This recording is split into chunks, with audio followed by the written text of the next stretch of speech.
We're joined now by Dave Nadig, Chief Investment Officer and Director of Research for ETF Trends. Dave, always great to have you here with us. Quite a bit of news going on in the ETF space, but I want to first start just with cryptocurrency, since we've been talking about that quite a bit in this hour.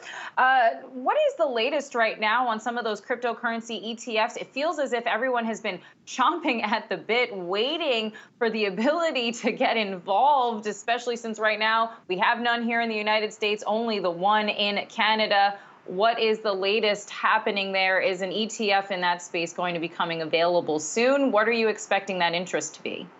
Well, we're all just waiting for the SEC to approve one of the 9 filings that we've got out there for various cryptocurrency, really mostly Bitcoin ETFs. I think the cryptocurrency market got a little buzzy about the SEC's agenda for the rest of the year, which they finally published. And notably, cryptocurrency was not on that agenda. And I think everybody thought that meant, well, we'll never get an ETF. I don't think that's necessarily the case. I think what we're going to see is some guidance from the SEC, probably mid-July. That's the next deadline that they'd have to say something or continue to delay. And then once we get that guidance, there'll be a bit of a sort of put it together, refile, and I still suspect we'll see an approval by the end of the year.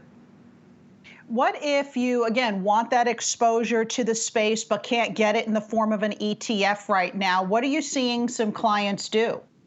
Well, there are really 2 options unless you want to go right to the crypto markets, which is what a lot of people are doing.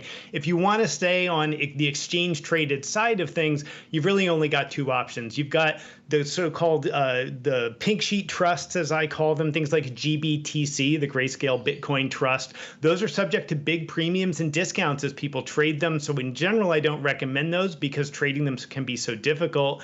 The other approach is more of a picks and shovels approach, and there have been a lot of funds there and a lot of new filings. Probably the notable one would be BLOK, which is the Amplified Blockchain ETF.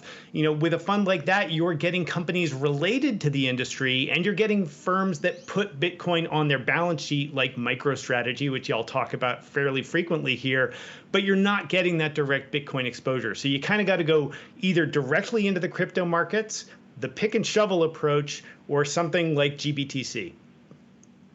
Now, Dave, we were just talking with the former Bachelor star, Matt James, who was talking about cryptocurrency as an inflation hedge.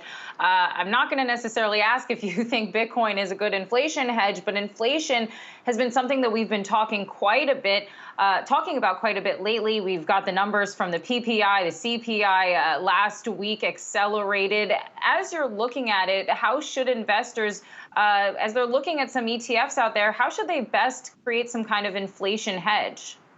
Well, a traditional way of doing this would either be to go into TIPS directly, inflation protected bonds, or to look into the commodities market. The TIPS trade hasn't really paid off for most folks. The yields just aren't there in the bond market to make it interesting enough. The commodities play is where we've seen most of the action. We've seen great flows into commodities ETFs.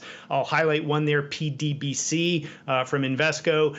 That's sort of a yield optimized version of a broad market index on commodities. And we've seen a lot of interest there. And what you're betting on there is that the price of oil and the price of agricultural, the price of industrial metals, those are going to be the things that are still in short supply as we're coming into this sort of boomlet coming out of the pandemic. So those are really the places I'd look. Commodities are always a good one. Not so much gold. Gold really hasn't held its own as an inflation hedge, at least in the short term. But broad-based commodities, that's where advisors are looking.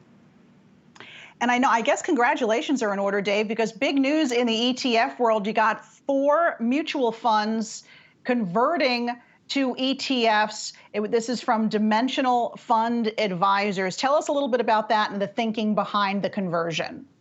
Yeah, well, Dimensional is one of these great big firms, about $700 billion in assets, mostly institutional and advisor money, that really has not been in the ETF business. They've figured out how to do a conversion of 4 of their core actively managed products directly into ETFs. So it takes them from a very low base of a couple funds they started with in November to being the 15th largest ETF provider overnight. And the funds that folks can get access to here, some of them have been trading since 1998, and those track records records come over. So all of the sudden, we have somebody with this incredible 20+ year track record in ETFs, bringing to market a strategy that was historically very hard for retail investors to get access to. Dimensional is a very gated firm. You used to have to find an advisor who was approved to even get access to the mutual funds. Now anybody can buy these products right out of the gate.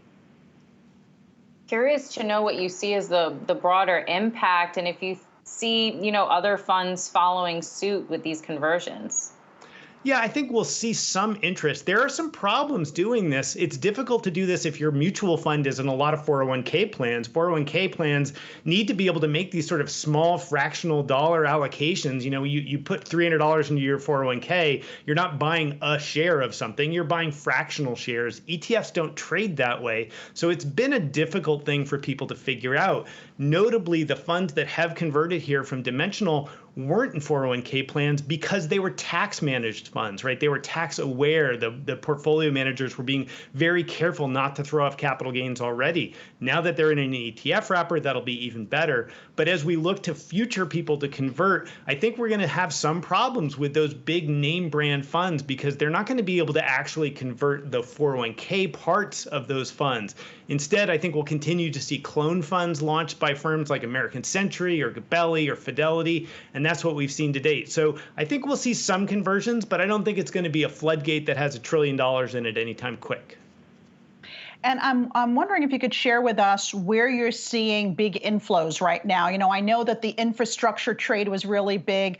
Now, of course, President Biden's infrastructure bill's sort of making its way through slowly through Congress. We've also got energy, literally a hot commodity right now with that heat wave going on the West Coast. So where are you seeing the most interest right now?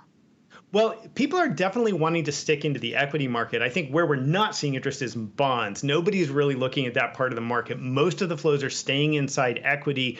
What we're really seeing is what I'm calling an intra-equity risk-off rotation. And it's hard to think about going into things like mid-caps or small caps or even value as risk-off, but that's really what we're seeing. If you look at things like sector flows, what's performing well in terms of flows? It's things like financials. It's things like basic materials. It's not the go-go growth sectors like technology anymore. And it's not even some of those thematic funds that really were all we were talking about 6 months ago. So I think that kind of intra-equity rotation is really powerful for investors. It helps them reposition their portfolios effectively. It keeps them invested in what is feeling like a no alternative market, right? Where else will you put your money if you're looking for growth?